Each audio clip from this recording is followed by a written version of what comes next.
All right, guys, good morning. Good morning. This is not the morning note. It is Sunday, June 19th, 2022.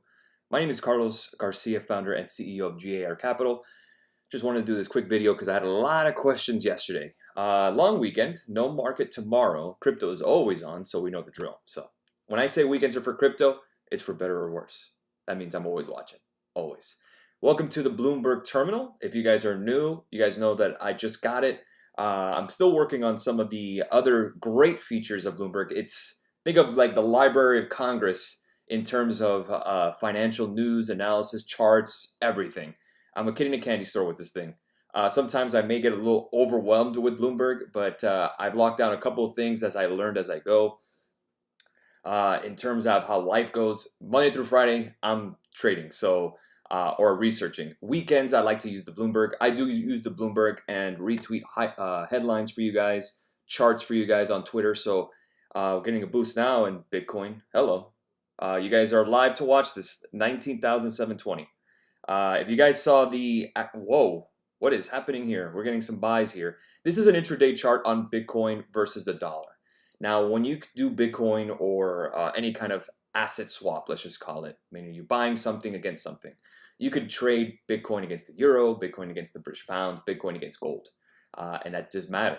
Keep in mind, guys, I'm going to go over a couple of things of Bitcoin. I did buy yesterday, and I bought some Ethereum yesterday. So we're going to go over some things that I do personally in terms of crypto, and I've been doing this since end of 2016. I'd like to give a big shout out to my CFO, Jonathan Brenes. He's the one that got me into crypto way back when I had no idea what it was. He schooled me on it and went from there. So we'll start with the history of Bitcoin, my holdings. We'll go over the analysis, and then we'll go over kind of the tips that I like to give to people that always ask me about it, because it's important to have perspective on any asset: stocks, bonds, real estate, crypto. Real estate, I can't say I'm an expert. Please speak to a really good, reputable realtor or real estate investor on that, because I'm not going to pretend like I know what I'm talking about in terms of real estate. I know yields, I know how that affects housing, but in terms of neighborhoods and stuff like that, speak to an expert. Let's go ahead and begin. Let's start with the Bitcoin and the history of it in terms of me as an investor. 2016, I bought my first Bitcoin at 5,000. I did not buy a full one of 5,000. I started buying some. I told a couple of friends of mine that were close to me at that time, and 95% of them, I would say, said it was a sham. It's BS. It's bullshit. It's crap. These individuals are not big time investors, 401ks and such. These are just friends that you hang out with a bar. Again, 2016. I'm about 31 years old at this time. So with that, no, I'm sorry. 2016. God, I was born in 85. Yeah, no, it wasn't 31 at the time. That's right. So with that being said, at that time, everyone thought I was crazy. My boy told me, hey, this is what you want to do. You want to hold it long term, and that's it. And I put a small slice of my portfolio of Bitcoin. I didn't go all in on anything. So please remember that. Don't go all in on anything. Be smart at the end of the day. The only thing I kind of ever went all in on something is Apple stock on my IRA. That's really the only thing I'm all in on. Again, I love Apple. I'm a big Apple head. I wear an Apple Watch. This is a Mac. I mean, I always say, invest in something that you consume a lot of. If it's Starbucks, Starbucks. If it's Red Bull, it's Red Bull, whatever. I do love Red Bull, but they're based, I believe, in Austria. So I don't think I have access to buy Red Bull. Either way. Back to the history of it. 2016, I bought my first. 2017, it started really, really pushing. And again, I started buying some more.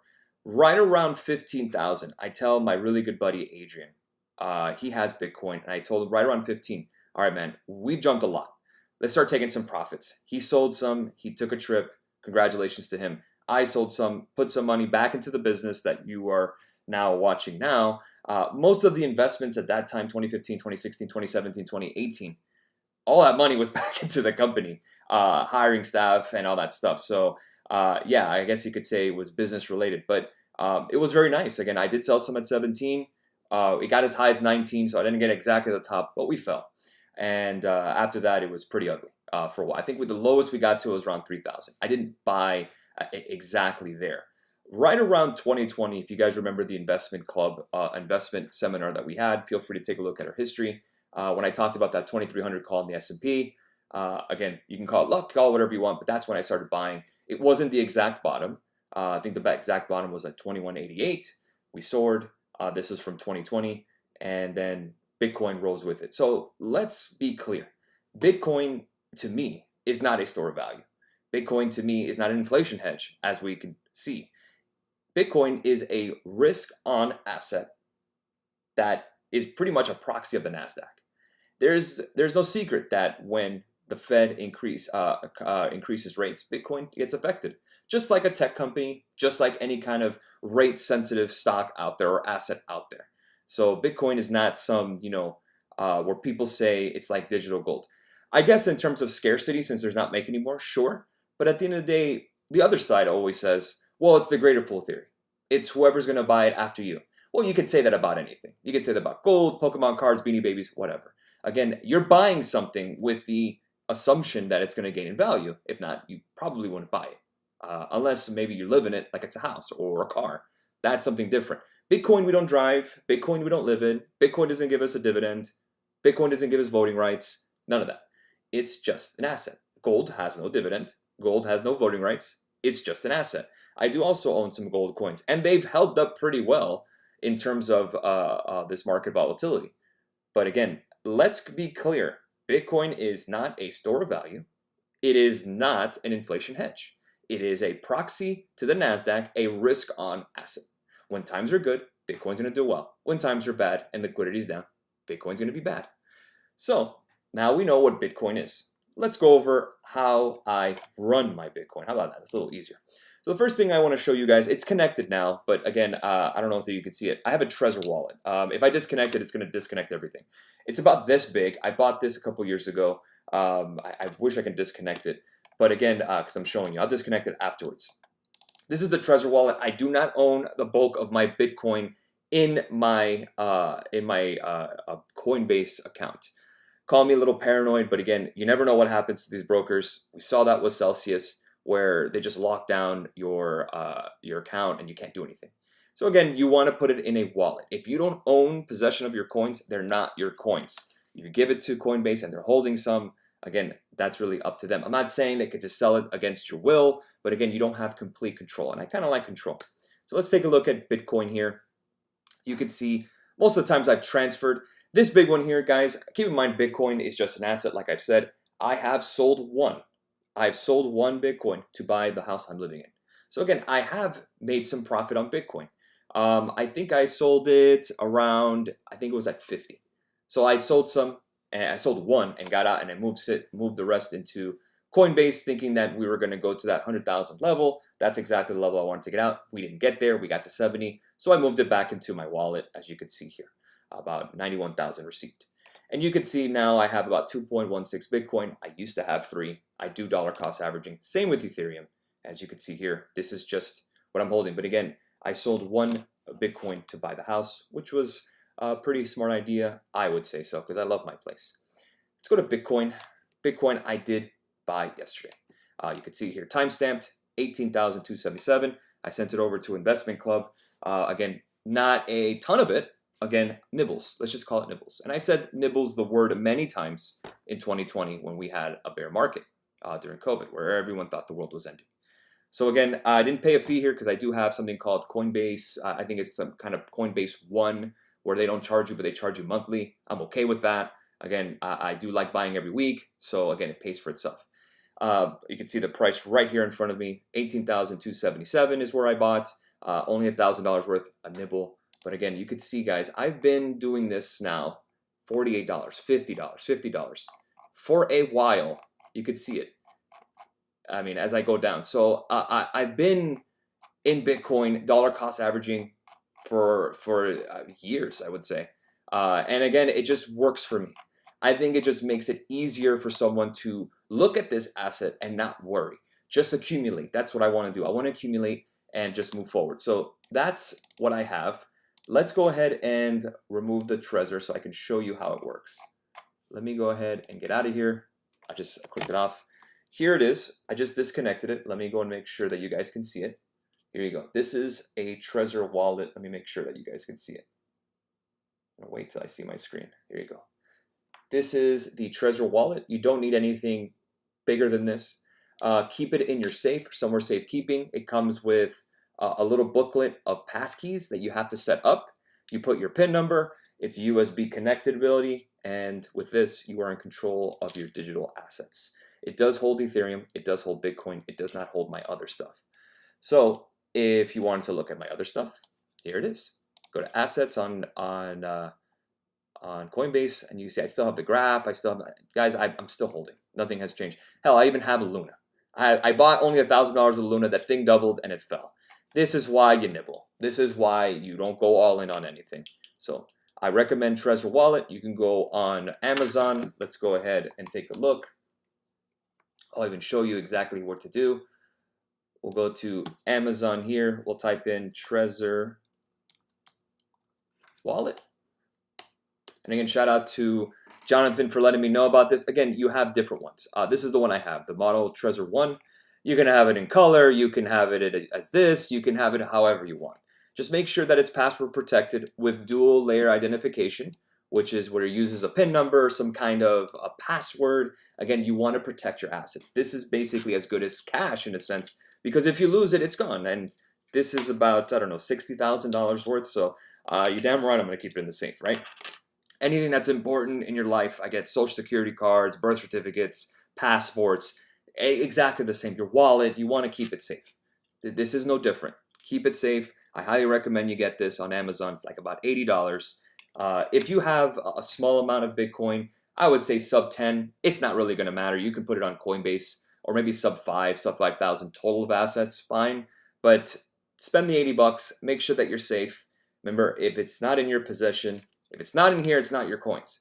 If it's in Coinbase, it's theirs. You just have access to it. Remember that. So that's my history of Bitcoin. And let's go over why I did buy. Let's do that. So let's go to Bitcoin again. We can see a daily chart. We hit the low of around 18,000, right? Now you probably say, well, Carlos, we're pretty much screwed.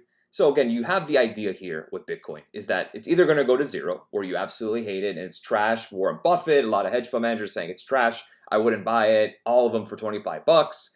It's crap. And then you have the other side who is all in on Bitcoin, which is almost like a religion.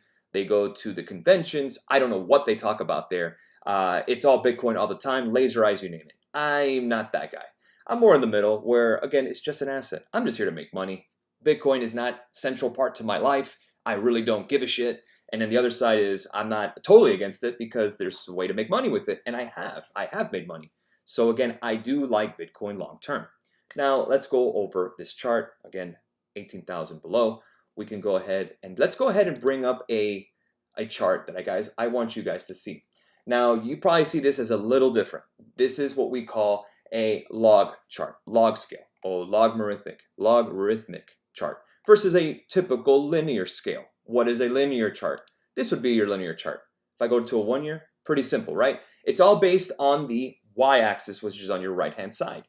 If you want to get a little more detail on that, you can always just Google, anything in regards to linear versus log scale. This is a linear chart. This is a logarithmic scale. There's a difference in terms of price changes. The more volatile the asset, I like to use a logarithmic scale. If it's more of an equity that doesn't have tons of volatility, Apple, for example, linear scale will be fine. But for this one, a log scale will give us a lot more color and clarity. Let's go to it. So this is a linear scale. You can see a 1 year broke support. We'll go to a 5 year. And you can see, again, it looks like Tulip Mania, right? Completely different. Well, Carlos, this looks like shit. We broke down that high of 2017 you were talking about. I watched the morning note. I watched the afternoon recap. Why are you buying now? We'll get to that. But here, this is the log scale. Looks like Tulip Mania again, double top, broke support. Looks like shit. Let's go to the log scale. Now the log scale gives us a little color. We started back to where Bitcoin was even tracked by Bloomberg, and that's around 2014. And you could see a very, very straight trend line to the upside. Pretty set up, done by the wick. We had a wick down in 2015, right around $208. We had a wick down to around $39.23 back in 2020. That was the low, so right around 3,000. And here we are, about 17,850, let's just call it. Again, still holding that trend line. Does that mean that we won't break the trend line? Does it mean that that's it? No, but I think risk reward here, yeah, I can live with it. I like it. If not, we're just going to get to 10,000. So I'm willing to put $1,000 long that we do bounce in this trend line. A little bit of nibbles. Now, again, if we get to 1,000, then we can go and revisit and see if I want to buy. If you get to 3,000, fine, or so on and so forth. And again, you can go as low as the imagination goes. You can go down to around dollars. You can go to zero if you want to. Sure, it could go to zero. But again, anything could end. That could be any stock. You could say that about Tesla. Well, Tesla will go to zero. Okay, if that's fine, don't buy it. And if you do like it, buy it. That's pretty simple. So this is a weekly chart, 10 years, a lot of data, and a very, very, very strong trend line to the upside. So this is why I buy some. And the saying goes, just regards to anything, guys, the time to buy, when the time you should buy, you will not want to, because you will be so terrified and so scared. Now, I have done this for many years now, not on YouTube, obviously, but anyone who's been with G.A.R Capital knows that we started the company in 2014. We have seen many times of cycles, many types of mania just since then. Go back beforehand. I mean, you name it. There's been so many years of volatility regardless. So again, we can see with Bitcoin, this is where we are. So I want to go ahead and do something with you guys. Let's do S&P 500. And we'll just do a line chart. Just S&P line chart. 5 years. We know the drill. This is a this is a linear scale. So let's do a log chart. Let me see if I can find it here. So funny because I remember I did it last time. Let's see if I could do the log. Here we go. We'll go to y-axis format all the way to the right. You right click, press log. And then we'll do that. So let's go ahead and bring up a 10-year chart on a monthly or weekly. Okay, so there we go. And then I'm going to go ahead and take away here the volume. And I'll take away the moving averages. All right. So again, not as volatile as we know. But again, this is the difference between a log scale and a linear.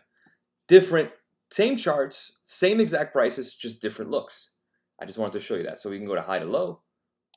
We can do X format. We can go low to high. Again, that's inverse. If you ever want to show an inverse format, but high to low is pretty much your best way to go. Again, you can see now we're at 36.74. So let's just go back to log chart.